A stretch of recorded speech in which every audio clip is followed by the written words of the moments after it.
What is up, YouTube? NYKia31 here. Alright, week 2 OS Vets online franchise. Won my opener.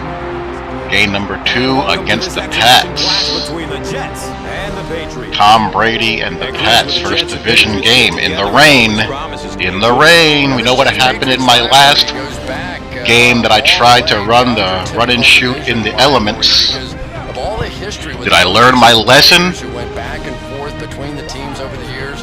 This is an extra special matchup each and every time. Every weather game in Madden is played in hurricane conditions, boy. No live commentary for this one. I've been battling a sinus infection, and it's been the worst thing ever. The entire right side of my head feels like someone just hit it with a baseball bat. Was there for the so I'm just now starting to get my energy back. Really sapped the heck out of me energy wise. I tried to, get up and move around, and I just felt drained and weak. But be that as it may, Mr. Sanchez had an up and down first game.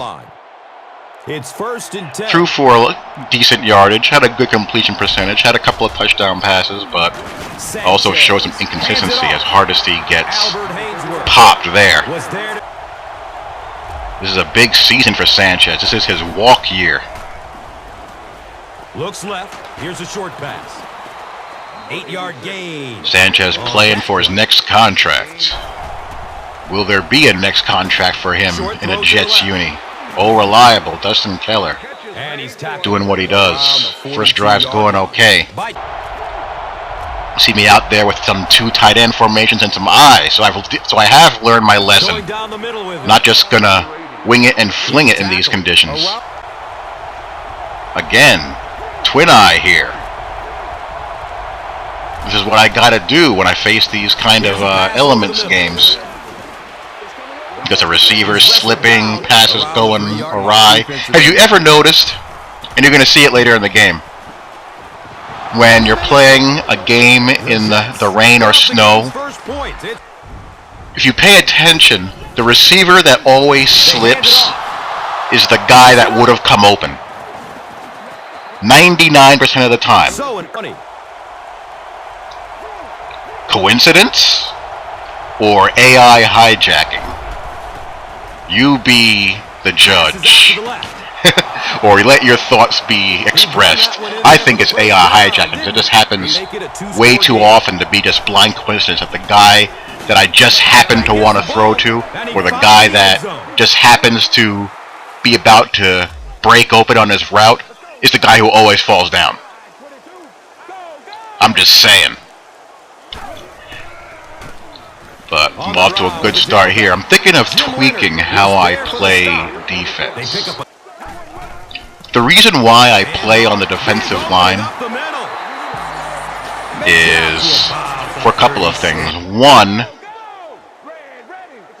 it's where I feel safest as far as being able to make all my pre-snap adjustments and not screw something up. I'm able to move around easy and navigate the controller commands and whatnot. But I really dislike how the game auto shifts your linebackers, and this is a case where the game said you're just going to have to throw an interception this play. I'm hoping read and react is being implemented as the remedy to that. But back to what I was saying about thinking about making a tweak to my defense or how I play, and possibly moving over to linebacker, because I don't like how the LBs will just randomly auto shift. If I want my linebacker stacking a gap, I'll either call a play that puts him in that position or do it myself. I don't like having my players moved pre-snap in ways that I don't want them moved. To the 36-yard line.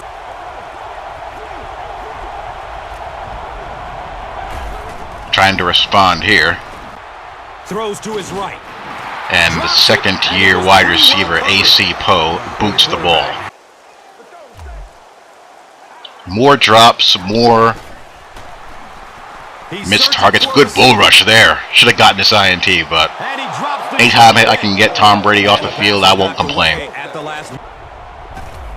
That's another reason why as Josh Morgan breaks the press there, I like controlling the defensive line is, you know, getting those aggressive pass rush animations that the AI doesn't always give you.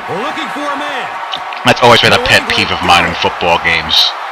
I want to see the AI-controlled defensive linemen and pass rushers using all of their moves. I don't want to see pitter-patter out there. And that was the play that you see the receiver. Did you see the receiver slip? The slot receiver? That's the guy I wanted to go to. But he fell down. I press the button, throw it to him, and I get a sack fumble, and the game is tied. Now I'm trying to scramble here to get some points here before the half. I felt like I was playing pretty darn well, and I felt like I was in pretty good control of the game, but no, the weather had to kick in, clear that linebacker. Watch out, he's got space. This guy's having a breakout season so far after two at about the 43. games, or a game and a half.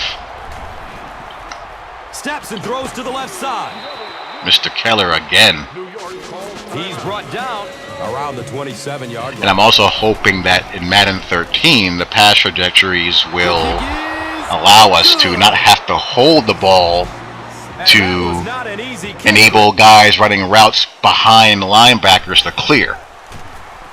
Looking. So that just opens you up to, you know, taking sacks or other bad things from happening. You know, guys jumping your routes because they see what's developing. Handoff up the middle. That's why nano blitzing is so popular, because it's so hard to get the ball behind defenders downfield on a consistent basis. You know, guys just like to come up the A gap and wreak havoc. Boom! Big hit here by my rook. So this game is going back and forth. He splits the uprights. Makes the long one. The pocket collapsing. Not the most well-executed screen on earth. And looks left. Throws. And he's Mr. Keller again. That's my security blanket. Out to the left. Josh Morgan having a good game. The shoot is kind of clicking now. I'm kind of annoyed because I feel like I should be in control of this game, but I'm not. I'm in a dogfight, so I'm like, screw it. I'm gonna gunsling this drive. Passes it over the middle of the field. And we get a warp INT. Uh-oh, watch out. I mean, granted that was in tight quarters, but I don't feel like that pass should have been jumped in that nature. I had my receiver standing across the field, and for some reason the receiver decided to stop instead of keeping on, you know, running his pattern across the field. He's got it. Touchdown. And that brings me down 20-13, and the ball in Mr. Sanchez's hands. Going up top towards the right. Jump ball. He's got it. And the rook bailing me out there. Number 31 on the delay. He powers into the end zone for a touchdown. So that's my thoughts on what's going through my mind on, at least as far as playing defense. Plus I'm getting bored playing defense one way. I like to mix things up occasionally. Looking. Fires it to the left. I used to play free safety pretty much exclusively, both in NCAA and in Madden, because that's where I used to play. Flips it out short to his that's where that's what I relate to. But, you know, moving around helps keep things fresh, and here's a big injury. Dustin Keller getting knocked out. Finally get a screen off here. There's some good blocking there. He's wrestled down at about the 37-yard line. And you will see that Dustin Keller has suffered a career-ending injury. That's a very big blow. Very big blow. He's a huge part of my offense. Throws. It's a pick. How am I going to replace him? Wow, he closed on the ball quickly. Am I going to be cold and release him and use that cap space to sign some tight ends that are looking for work? Todd Heap and Chris Cooley are out there. Steps and throws to the left side. And the tackle was made by Kyle Wilson. I need that guy in my slot, otherwise I have to find a 4 wide receiver heavy playbook. For the first. Throws to his right. That's the first career-ending injury of the online league. And that's really the first career-ending injury I've had happen in playing Madden, ever.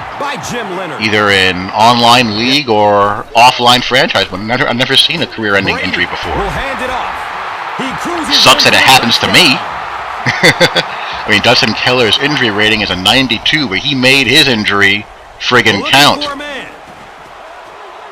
Randy McMichael, thank God I have him as a capable backup.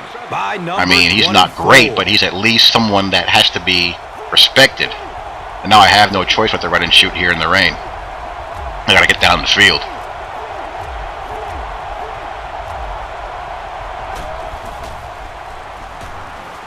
Searching for an open man. And he finally gets that throw for the first time all game, as Mike Thomas is having a strong game. Mike Thomas, I'm a little bit disappointed in Mike Thomas. He's a hard receiver to use. And looks left. Throws. It's got. Still looking for an open man. Touchdown. It comes through big there to force overtime, but he's a bit of a tweener. He's got just enough speed to be dangerous after the catch, but he can't really stretch the field vertically. He's searching for a receiver.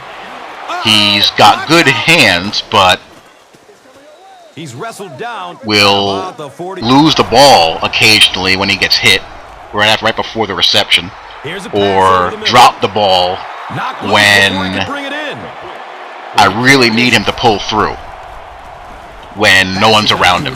He's very strange as I get the back-to-back drops here.